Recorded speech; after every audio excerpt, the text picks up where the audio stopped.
Okay, so let's talk about Lewis structures, and we have two types that we can draw. If we're drawing something that's ionic, we'll have an electronegativity difference of 2.0 or more. If it's less than 2.0, that would be molecular. So let's do an example of each. So we follow the same rules, and we talked about these in class. If you need those, ask me in class, and I will give you the rules again. But you should have that in your notes. So we're going to do a Lewis structure for, let's say, calcium chloride. And as always, I do my electron count. So calcium, I have one of those with 2 electrons. And chlorine, I have 2 of those with 7 electrons. And so my total electron count is 16 electrons. And so I start with calcium in the center because it's unique, and I will put chlorines on each side. And I know that calcium's only going to make or donate 2 electrons to the chloride, and so I end up with chlorine with 8 electrons on both sides, and those are all dots. And the chloride on this side would be -1, and the chloride on this side would be -1 because they each gain an electron from calcium, and calcium would be 2+. And they should look more evenly spaced. I have very bad drawings. And so I use just dots when it's a Lewis structure for an ionic compound. But if I do something for a molecular compound, and that's going to have electronegativity difference of less than 2.0 all the way down to 0. And let's do water, H2O. Again, hydrogen, I have 2 of those. They each have 1 electron. And oxygen, I have 1 of those, and it has 6 electrons for 6, so I have a total of 8 electrons. So now I'm not going to represent the electrons between the atoms as dots because now they're sharing it. This is covalent.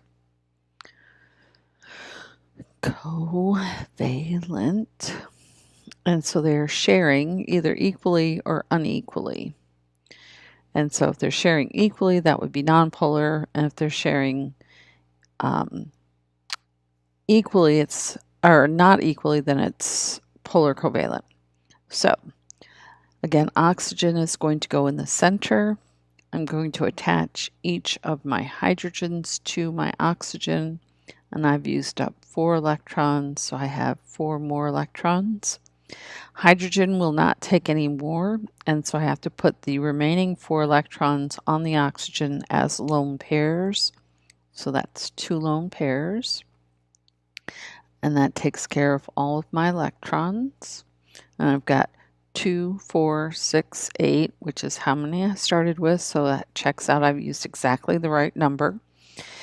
And this is how you do the Lewis structure.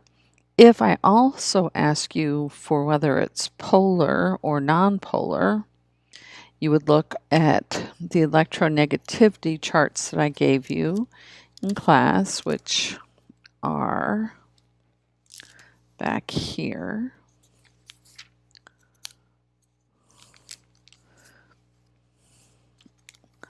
And if we look at this one, we see oxygen is 3.5 and the hydrogen is 1.2. So 3.5 and 3.5 and 2.1. 3.5 minus 2.1 equals 1.4. And so then if we look back at this chart, 1.4 would be in the polar region. So good for us. We know that water is polar. And so this would be polar, but it would still be covalent. If I wanted to look at its geometry, the questions we ask is how many electron regions around that central atom, and this is going to be 1, 2, 3, 4. So it has 4 regions. It has 2 bonding regions, and it has 2 lone pairs of electrons. And so its electronic geometry is tetrahedral, but its molecular geometry would be bent. And that you get from the chart over here, because we would come down here, we have electron groups, we have 4, but we only have 2 bonding groups, so that makes the electronic geometry tetrahedral and the molecular geometry bent, and the bond angles would be less than 109.5. They'd be about 105 or 107. Okay, so hopefully that helps you with that worksheet. And that worksheet was worksheet 3.3. Okay, thank you.